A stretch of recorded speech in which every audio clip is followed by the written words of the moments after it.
안녕하세요 여러분. 새로운 한 주도 주님을 여러분의 삶의 중심에 모시고 살아갈 수 있는 그런 한 주가 되기를 축복합니다.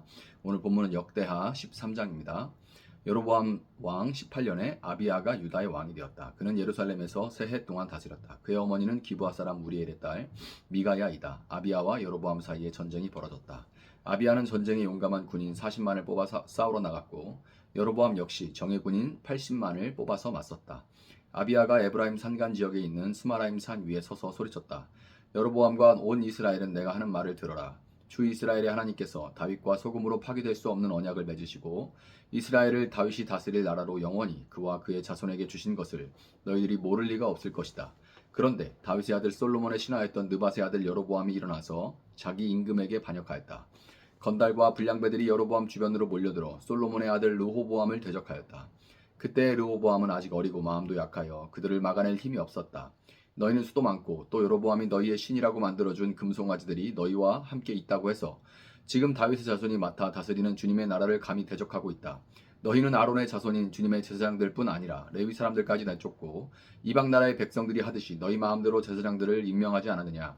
누구든지 수송아지 한 마리와 수장 7마리만 끌고 와서 성직을 맡겠다고 하면 허수아비 신의 제사장이 되는 것이 아니냐. 그러나 우리에게는 주님만이 우리의 하나님이다. 우리는 그를 저버리지 않았다. 주님을 섬기는 제사장들은 다 아론의 자손이다. 레위 사람들도 자기의 직무를 수행하고 있다. 그들은 날마다 아침 저녁으로 주님께 번제를 드리고 향을 피워드리고 깨끗한 상에 빵을 차려놓고 금 등잔대에는 저녁마다 불을 밝힌다.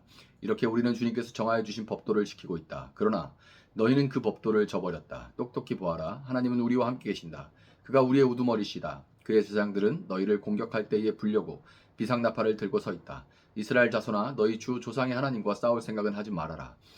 이길 수 있는 싸움이 아니겠느냐. 그러나 여로보암은 이미 복병에게 유다 군 뒤로 돌아가 있다가 뒤에서 나오라고 지시하여 두었다. 복병이 매복하는 동안 중심 공격 부대는 유다군과 정면에서 대치하고 있었다. 유다군이 둘러보니 앞뒤에서 공격을 받고 있는 것이 아닌가. 그래서 그들은 주님께 부르짖고 제사장들은 나팔을 불었다. 유다군이 함성을 지르고 하나님께서 여로보암과 온 이스라엘을 아비야와 유다군 앞에서 치시니 이스라엘군이 유다군 앞에서 도망하였다. 하나님께서 이처럼 이스라엘군을 유다군의 손에 붙이셨으므로 아비야와 그의 군대가 이스라엘군을 크게 무찔렀다. 이스라엘에서 뽑혀온 정예병 가운데에 죽어 쓰러진 병사가 50만 명이나 되었다.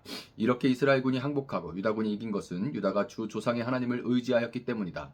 아비야는 여로보암을 뒤쫓아가서 그의 성읍들 곧 베델과 그 주변 마을들, 여사나와 그 주변 마을들, 에브론과 그 주변 마을들을 빼앗았다. 여로보암은 아비야 생전에 다시 힘을 회복하지 못하고 주님께 벌을 받아서 죽고 말았다. 그러나 아비야는 더 강해졌다. 그는 아내 14을 두었으며 아들 22과 딸 16을 낳았다. 아비야 통치 때의 다른 사건들과 그의 치적과 언행은 이도 예언자의 역사책에 기록되어 있다. 아멘. 자, 설교를 준비를 하다 보면 이 본문에서는 좀 다른 좀 뭐 더 새로운 어떤 부분이 없을까를 늘 생각하게 됩니다. 특별히 역대기를 준비하면서 더 그런 것 같아요. 이제 열왕기와 비슷한 내용들이 많이 반복이 되니까 더 그런 생각들을 많이 하게 되는 것 같은데 다른 사람들이 하지 않은 어떤 이야기가 있지 않을까 하고 들여다보다 보면 가끔 이런 생각이 들 때가 있습니다.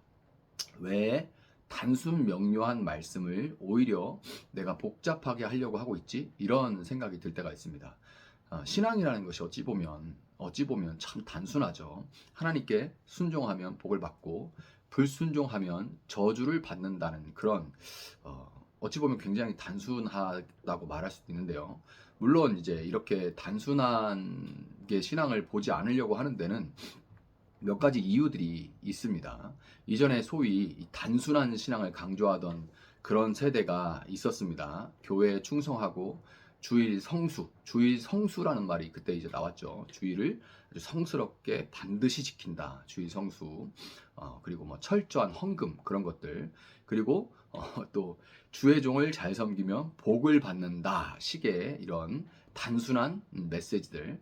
그리고 그런 설교에 길들었던 다 그런 것은 아니지만 많은 성도들이 이런 설교에 길들었던 익숙한 그런 성도들이 시간이 지나면서 교회 생활과 사회 생활이 분리되고 이원화된다고 하죠. 또 그러다 보니까 이제 윤리적인 타락이 오고 이렇게 하면 된다. 뭐 이런 단순한 신앙만 가지고 윤리적으로 그 율법 지키고 하는 것들의 어떤 윤리적인 그 안에 본질은 잊어버리고 그러다 보니까 이제 윤리적인 타락이 오고 또 무엇보다도 기복주의로만 흘러가는 모습들을 지켜봐오고 그 결과가 어떤지를 지금 보고 신앙생활을 하고 있는 제 세대는 거의 무의식적으로 그런 단순한 설교들의 비판적이고 단순한 메시지에 저항하게 됩니다.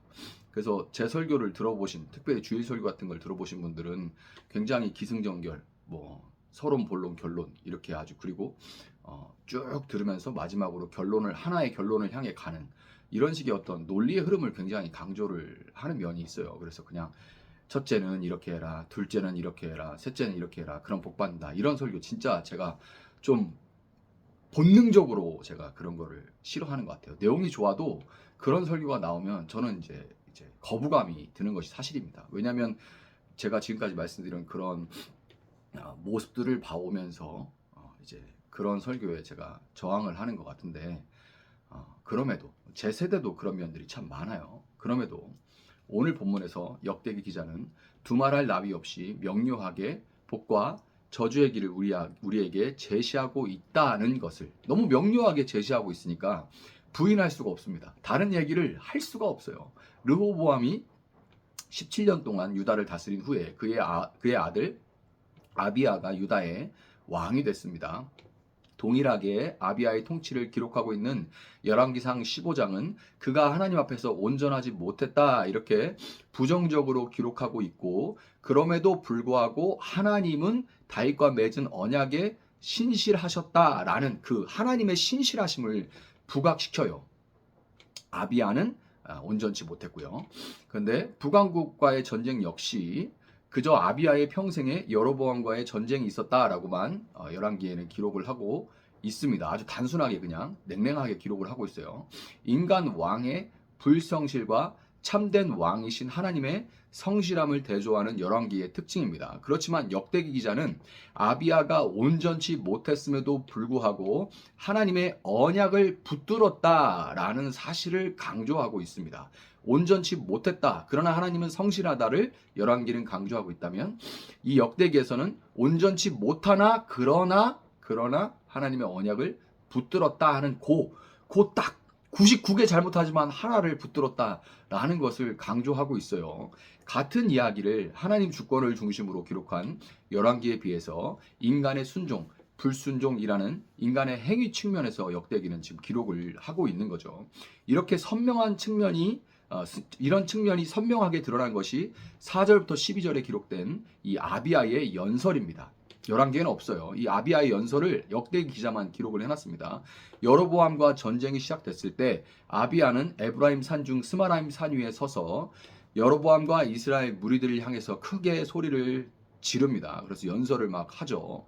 그 골짜기 아주 쩌렁쩌렁 울려가지고 거기 있는 사람들이 다 들었을 거예요. 당시 여로보암의 병력은 80만 명인데 비해서 아비야의 병력은 그 절반인 40만 명에 불과했습니다. 객관적으로는 아주 압도적인 열세죠. 그럼에도 불구하고 아비야는 기가 죽지 않았는데요. 그 이유가 연설에 녹아 있습니다. 먼저 5절에서 그는 소금 언약을 언급합니다. 소금 언약은 레위기 2장 13절과 민수기 18장 19절에도 동일하게 언급됐는데, 따로 소금 언약이라는 언약이 따로 있는 것이 아니라, 특별한 어떤 언약이 있는 것이 아니라, 당시에 소금이 굉장히 귀하고 드물었고, 그 다음에 이스라엘에서는 이 귀한 소금을 가지고 모든 제사 음식이 상하지 않게 보존하는 데 사용했었기 때문에, 하나님과 맺은 소금 언약이라는 것은 하나님과 이스라엘 사이에 맺은 이 언약이 소금처럼 결코 부패하고 변질되지 않을 거라는 것을, 영원할 것이라는 것을 강조하는 게 바로 소금 언약의 의미예요. 본문 8절에 이렇게 기록되어 있죠. 너희는 수도 많고 또 여로보암이 너희의 신이라고 만들어준 금송아지들이 너희와 함께 있다고 해서 지금 다윗의 자손이 맡아 다스리는 주님의 나라를 감히 대적하고 있다. 자, 이렇게 기록하고 있습니다. 이 말을 볼 때 아비야는 진실로 하나님이 다윗과 맺으신 언약이 여전히 변치 않을 것을 믿고 그것을 붙들고 있음을 볼 수 있습니다. 이 명분에서, 이 정당성에서 오는 그 명분으로 인한 어떤 당당함, 이것이 지금 아비야에게 있는 거죠. 하나님의 약속, 다시 말해 하나님 바로 그분을 붙든 아비야는 수적인 열세에도 불구하고 전쟁을 시작했는데, 자, 믿음으로 시작을 했어요. 나에게 정당성 있고 이것은 하나님의 전쟁이고 질 수 없다. 반드시 이길 것이다. 이러고 수적인 열세에도 불구하고 나갔는데, 안타깝게도 얼마 지나지 않아서 앞뒤로 포위되는 그런 상황에 처하게 됩니다.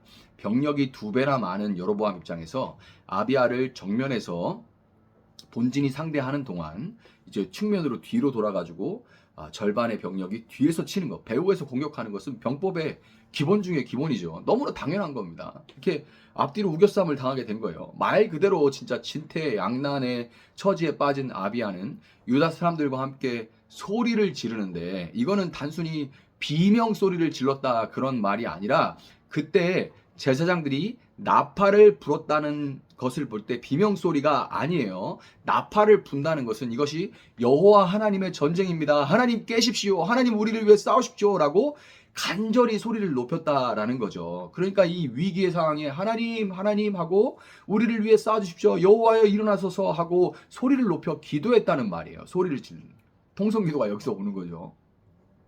하나님은 그들의 기도에 응답하셨고, 유다는 여로보암의 80만 병력 중에 무려 50만이 죽게 되는 그런 대승을 거두게 됩니다. 역대기 기자는 아비야의 승리 요인에 대해서 18절에 이렇게 분석을 하고 있습니다. 이렇게 이스라엘 군이 항복하고 유다 군이 이긴 것은 유다가 주 조상의 하나님을 의지하였기 때문이다. 아멘. 아비야가 하나님을 의지했기 때문에 여로보암은 다시 강성해질 수가 없었지만, 아비야는 점점 강성해질 수가 있었습니다. 여러분, 하나님을 믿느냐 하고 물으면 마음으로는 제가 믿어요. 마음으로는 제가 믿습니다. 지금 교회 안 나오고 교회 다니는지도 잘 모르겠고 믿기는 믿는지도 모르겠는 분한테 저 혹시 하나님은 믿으세요? 그러면 저 예전에 교회 갔습니다.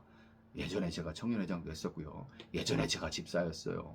제가 마음으로는 믿죠. 이런 답을 하는 분들이 있는데요. 그건 진짜 믿음이 아닙니다. 죄송하지만 그건 진짜 믿음이 아니에요. 왜냐하면 참 믿음은 어떤 식으로든 반드시 순종이라는 행위로 드러나게 되어 있기 때문입니다. 순종이라는 행위로, 정도의 차이는 있겠지만 반드시 순종이라는 행위로 드러날 수밖에 없기 때문에 그래요. 하나님은 소금처럼 변하지를 않습니다. 문제는 그분을 믿는 우리가 그분 앞에 진정으로 순종하는가인 거예요. 역대기 기자가 포로 후 귀환한 공동체를 향해서 이스라엘의 회복과 부흥은 다윗 왕조 외 이 물리적인 눈에 보이는 이 다윗 왕조를 재건하는 것에 달려 있는 것이 아니라 하나님의 언약 공동체로서 그들이 하나님 앞에 얼마나 신실한 태도를 회복할 수 있느냐에 달려 있다고 그것을 강조하려고 했던 것처럼, 우리는 오늘 본문을 통해서 우리의 믿음이 우리 삶에 얼마나 신실하게 드러나고 있느냐 하는 것을 살펴야만 하는 거예요. 세상은 언제나 여로보암의 병력처럼 우리를 압도합니다. 언제나 앞뒤로 우리를 이렇게 우겨쌀 수 있을 정도로 항상 압도적이고 강력해요. 그렇지만 우리가 기도하면서 나아갈 때 하나님께서 여로보암은 아비야 생전에 다시는 그 힘을 회복하지 못했지만 아비야는 점점 더 강해져 갔던 것처럼 하나님께서 우리를 위해 싸우시고 우리를 날로 강성케 하실 거라는 것을 여러분 믿으시고, 오늘 하루도 하나님을 택하시고 그 말씀에 순종하는 여러분들이 될 수 있기를 예수님의 이름으로 축복합니다. 잠시 기도하도록 하겠습니다. 사랑하시는 하나님 감사합니다. 한 주를 시작하며 붙들 말씀을 우리에게 허락하시고, 굉장히 단순한 메시지, 순종하면 복을 받을 것이고 불순종하면 징계, 저주를 받게 될 것이다 라는 메시지를 허락해 주시니 감사합니다. 때로 우리가 정말 말씀을 복잡하게 만드는 그런 경향이 있음을 고백합니다. 주님 용서해 주시고, 주님 때로는 복잡하게 만드는 그것이 피할 길, 내가 정말 온전히 순종하고 싶지 않은 그 여지를 두고 싶은 마음에서 온다는 것도 우리가 고백할 수밖에 없습니다. 주님, 정말 그 말씀을 진정으로 우리 삶 가운데 순종으로 나타낼 수 있게 주님 도와주시되, 이전과 같이 겉으로 보여지는 것, 그 안의 본질, 그 말씀의 본질을 깨닫지 못하고 겉으로 보여지는 문자에만 치중하는 그런 모습이나, 혹은 그것을 지켜서 내가 복을 누리고자 하는 기복주의가 아니라 진정으로 하나님을 사랑함으로 그 말씀의 순종함이 우리 삶 가운데 나타나 그 자연스럽게 그것에 대한 반응으로 우리 삶이 복스럽고 점점 더 강성해질 수 있는 그런 복을 우리가 누리게 하시고, 그 누리는 복을 통해 복 없는 자들이 복으로 나올 수 있도록 주님 도와주시기를 원합니다. 주님, 한 주 동안 주의 말씀을 붙들고 복 있는 자로 살아갈 수 있도록, 복의 근원으로 복을 흘려보내는 삶을 살아갈 수 있도록 이 말씀을 듣고 묵상하는 모든 주의 자녀들 가운데 함께하여 주시옵소서. 감사함이 예수님의 이름으로 기도합나이다. 아멘. 오늘 주신 말씀 붙들고 계속해서 기도합니다.